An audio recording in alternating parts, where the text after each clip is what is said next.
Halo, perkenalkan nama lengkap saya Gudulin Spapik dengan NIM 2207010009.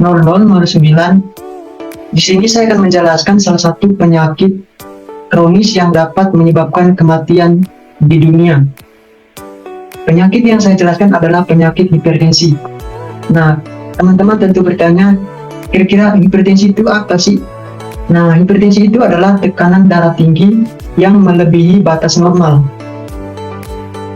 Hipertensi adalah tekanan darah adalah suatu keadaan di mana tekanan darah sistolik lebih dari sama dengan 140 mm air raksa, atau tekanan darah diastoliknya lebih dari sama dengan 90 mm air raksa. Nah, hipertensi ini sering disebut dengan the silent killer. Kenapa sih hipertensi itu dikatakan the silent killer? Tentu teman-teman bertanya, the silent killer itu apa sih? The silent killer adalah keadaan yang sering terjadi pada penderita hipertensi tanpa adanya keluhan. Yang berikut risiko yang dapat terjadi pada penderita hipertensi. Faktor-faktor risiko hipertensi itu dibagi menjadi dua, yaitu yang pertama faktor risiko yang dapat dimodifikasi atau yang dapat diubah. Yang kedua faktor risiko yang tidak dapat dimodifikasi atau tidak dapat diubah. Nah, faktor risiko yang tidak dapat dimodifikasi dibagi menjadi tiga. Yang pertama umur, yang kedua itu jenis kelamin, yang ketiga itu riwayat keluarga atau faktor genetik. Yang dimana jika orang tuanya mengalami riwayat hipertensi, maka bisa saja riwayat hipertensi itu diturunkan ke anaknya. Itu mengapa salah satu faktor risiko ini masuk dalam riwayat keluarga atau yang sering kita sebut dengan faktor genetik. Yang berikut faktor risiko yang dapat dimodifikasi atau dapat diubah. Yang pertama ada faktor kegemukan atau obesitas. Yang kedua itu perilaku merokok. Yang ketiga kurangnya aktivitas fisik. Yang keempat itu diet tinggi lemak. Yang kelima konsumsi garam berlebih. Yang keenam itu dislipidemia. Yang ketujuh itu konsumsi alkohol secara berlebihan. Yang kedelapan itu ada psikososial dan stres. Nah, psikososial dan stres ini bisa berpengaruh terhadap kondisi kesehatan mental kita.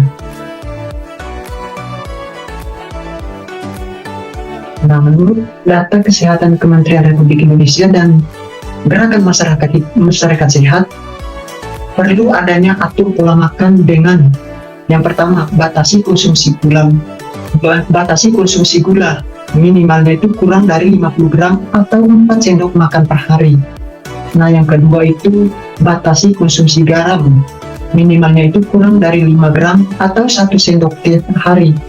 Yang berikut ada kurangi garam saat memasak. Batasi makanan olahan dan cepat saji.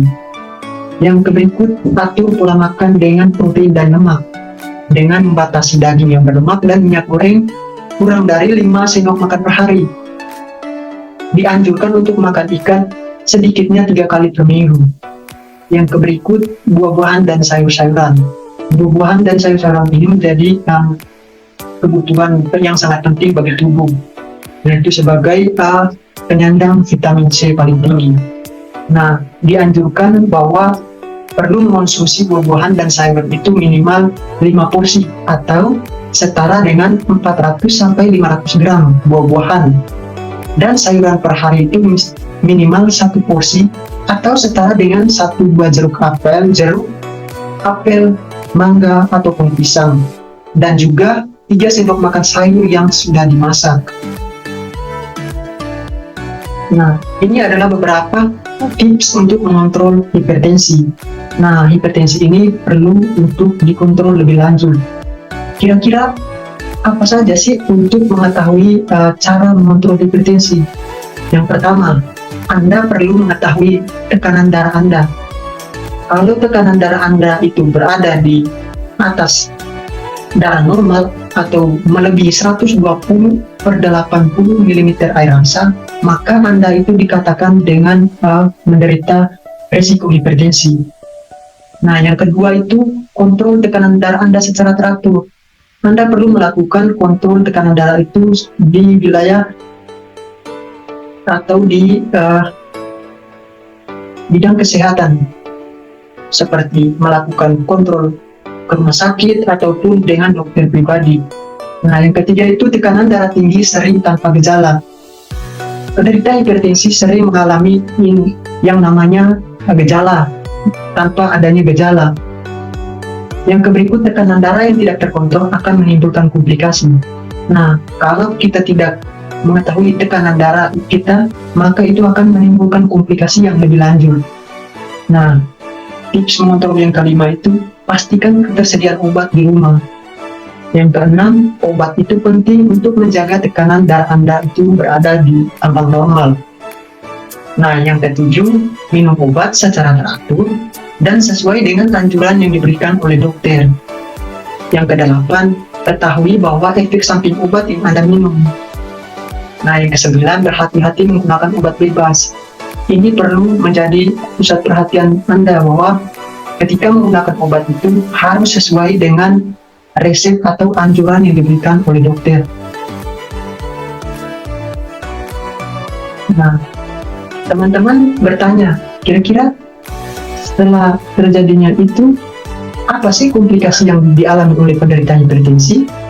Nah, komplikasi yang sering dialami oleh penderita hipertensi itu, yang pertama ada penyakit jantung, komplikasi yang kedua ada stroke, yang ketiga itu penyakit ginjal, yang keempat itu komplikasi retinopati. Retinopati adalah kerusakan retina atau indera penglihatan. Nah, ketika komplikasi ini bisa menimbulkan retina Anda atau mata Anda mengalami kebutaan. Nah, yang keempat itu ada pembuluh darah tepi atau saraf tepi. Ini biasanya terjadi pada tulang betis atau pergelangan kaki. Nah, yang berikut ada gangguan saraf atau gangguan otot-otot. Nah, yang berikut ada gangguan cerebral atau yang terjadi pada otak, baik itu otak kecil maupun otak besar. Itu bisa saja terjadi komplikasi penderita hipertensi. Nah, yang berikut, bagaimana sih cara untuk mencegah terjadinya hipertensi? Nah, pencegahan ini menjadi faktor yang paling utama untuk menghambat atau supaya tidak terjadinya komplikasi yang lebih lanjut atau lebih tingkat serius. Nah, di sini saya menyarankan bahwa untuk melakukan pencegahan hipertensi dengan menggunakan cerdik. Nah, teman-teman penasaran kan dengan cerdik? Nah, cerdik ini adalah salah satu upaya untuk mencegah terjadinya hipertensi, yang dimana yang pertama yang Anda lakukan dalam cerdik ini yaitu cek kesehatan secara rutin. Artinya Anda harus melakukan kontrol darah atau cek kesehatan itu di dokter secara rutin. Yang kedua itu ada tinggalkan asap rokok Anda. Nah, Anda harus melakukan atau berhenti untuk merokok. Yang berikut, rajin aktivitas fisik. Nah, aktivitas fisik yang dianjurkan maksimalnya itu 30 menit setiap hari. Yang berikut ada diet seimbang. Anda juga perlu mengatur pola makan Anda supaya badan dan tubuh Anda itu tetap dalam kondisi yang ideal. Yang berikut, istirahat yang cukup. Nah, istirahat yang cukup ini perlu teman-teman atau perlu melakukan istirahat cukup yang lebih banyak supaya organ-organ dalam tubuh Anda itu dapat berfungsi secara optimal. Yang berikut, kelola stres. Nah, kelola stres ini bisa saja menimbulkan komplikasi pada penderita hipertensi kalau tidak dicegah secara dini mungkin. Nah, kelola stres ini perlu teman-teman bahwa stres bisa saja menimbulkan berbagai macam penyakit seperti kesehatan mental Anda terganggu ataupun kondisi pikiran Anda dan pengetahuan kognitif Anda itu bisa saja berkurang karena terlalu banyak pikiran dan juga terlalu banyak rangsangan yang bisa menimbulkan Anda itu menderita penyakit hipertensi. Nah, ini adalah salah satu pengendalian hipertensi, yaitu dengan patuh. Kira-kira patuh itu apa sih? Nah, patuh itu adalah yang pertama itu periksa kesehatan secara rutin dan ikuti anjuran dokter. Nah, pengendalian ini sama halnya dengan pencegahan, yaitu melakukan periksa kesehatan kita secara rutin dan mengikuti setiap anjuran yang sudah diberikan oleh dokter. Nah, yang berikut ada atasi penyakit dengan pengobatan yang tepat dan teratur. Nah, atasi penyakit pengobatan yang tepat dan teratur ini itu sudah menjadi tanggung jawab petugas kesehatan seperti dokter, perawat, ataupun bidan-bidan. Nah, mereka lah yang menjadi penguat dan penyembuhan terhadap penyakit hipertensi ini. Yang berikut, tetap diet dengan gizi seimbang. Nah, tetap diet dan gizi seimbang ini yang Anda lakukan setiap hari dengan menerapkan pola makan yang sehat seperti konsumsi karbohidrat, protein, ada lemak yang cukup, dan juga vitamin. Yang berikut ada upaya aktivitas fisik dengan aman.